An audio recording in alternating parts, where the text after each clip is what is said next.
இங்க ஒரு 6 பேர் பாத்தீங்கன்னா ஒரு ட்ரெயினோட கம்பார்ட்மெண்ட்ல மாட்டிக்கிறாங்க. ஆக்சுவலா இவங்க எப்படி இதுக்குள்ள வந்திருப்பாங்கன்னா, ட்ரெயின்ல இவங்க போய்கிட்டு இருக்கிறப்ப சடனா இவங்க போய்கிட்டு இருந்த கம்பார்ட்மெண்ட் மட்டும் தனியா புடுங்கி வேற ஒரு ட்ராக்ல போயிருக்கும். அது மட்டும் இல்லாம இவங்க அந்த கம்பார்ட்மெண்டோட டோரை ஓபன் பண்ண ட்ரை பண்ணாலுமே அது ஓபன் ஆக மாட்டேங்குது. அப்போ அங்க இருக்க ஒரு மொட்டையை சும்மா இல்லாம ஒரு பட்டன் அழுத்துறான். அதுல ஒரு வாய்ஸ் ஓவர் கேக்குது. அது என்ன சொல்லுதுன்னா, உங்களோட பொருள்களை உங்க பக்கத்துலயே வச்சுக்கோங்க, வினோதமா ஏதாவது பொருள்கள் தென்பட்டா உடனே எம்டி எம்ப்ளாய் கிட்ட சொல்லுங்க அப்படிங்கிற மாதிரி சொல்லுது. அப்பதான் இவங்களுக்கே தெரியுது நம்ம ஒரு கேம்ல மாட்டிக்கிட்டோம் அப்படின்னு. அது மட்டும் இல்லாம இன்னொரு பிரச்சனை ஆரம்பிக்குது. அந்த ட்ரெயினுக்கு மேல நிறைய வினோதமான மெஷின்ஸ் எல்லாம் இப்போ வெளியே வந்து அந்த மெஷின்ஸ்ல இருந்து ஏகப்பட்ட எலக்ட்ரிக் கரண்ட் பாத்தீங்கன்னா அந்த ட்ரெயின் ஃபுல்லாமே பாஸ் ஆகுது. இதனால அந்த ட்ரெயின்ல எந்த மெட்டல்ல தொட்டாலுமே அது ஷாக் அடிக்குது. சோ இப்போ அவங்க அந்த வாய்ஸ் ஓவர்ல சொன்ன மாதிரி அந்த ட்ரெயின்ல ஏதாவது வினோதமான பேக்கேஜ் இருக்கா அப்படின்னு தேடுறாங்க. அப்ப நேட் அப்படிங்கிற ஒருத்தனுக்கு கீழே ஒரு பேக் கிடைக்குது. அந்த பேக் உள்ள ட்ரெயினோட கண்ட்ரோல் ரூமை ஓபன் பண்றதுக்கான ஒரு ஹேண்டில் ஒன்னு இருக்குது. அதே டைம் ஒரு பொண்ணு அங்க ஒரு சீக்ரெட் வழி இருக்கிறத பாக்குறா. அப்ப அந்த முட்டை என்ன பண்றான்னா, பெல்ட் லெதர் அப்படிங்கறதால அந்த பெல்ட் அந்த ஹேண்டில் ஃபுல்லா சுத்திக்கிட்டு அந்த கண்ட்ரோல் ரூமோட டோரை ஓபன் பண்றான். உள்ள பார்த்தா ஏதோ டோக்கன் பாக்ஸ் மாதிரி இருக்கு. அதுல மொத்தம் 8 டோக்கன்ஸ் தேவைப்படுது. அதுக்கு மேல ஒண்ணு எழுதி இருக்கு, என்னன்னா போலியான அட்வர்டைஸ்மெண்ட்டை கிளிக்கணும் அப்படிங்கிற மாதிரி போட்டுருக்கு. இதனால இவங்க அந்த ட்ரெயின்ல ஒட்டி இருக்க அட்வர்டைஸ்மெண்ட்டை பாக்குறாங்க. அதுல ஒண்ணுல மட்டும் ஒரு லெட்டர் ஒன்னு மிஸ் ஆயிருக்கிறத நோட் பண்றாங்க.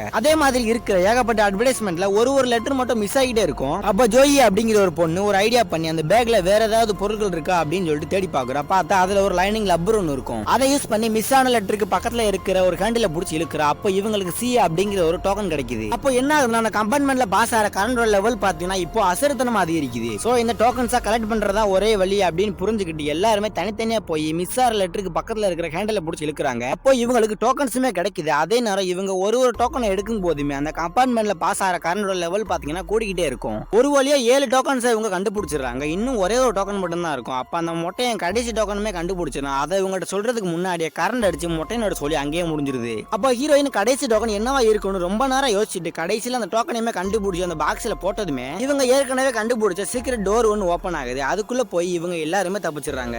சோ ஃப்ரெண்ட்ஸ், இது மாதிரியான நிறைய மூவி இன்ட்ரெஸ்டான வீடியோஸ்களை மிஸ் பண்ணாம பாக்குறதுக்கு மறக்காம நம்ம சேனலை சப்ஸ்கிரைப் பண்ணிருங்க.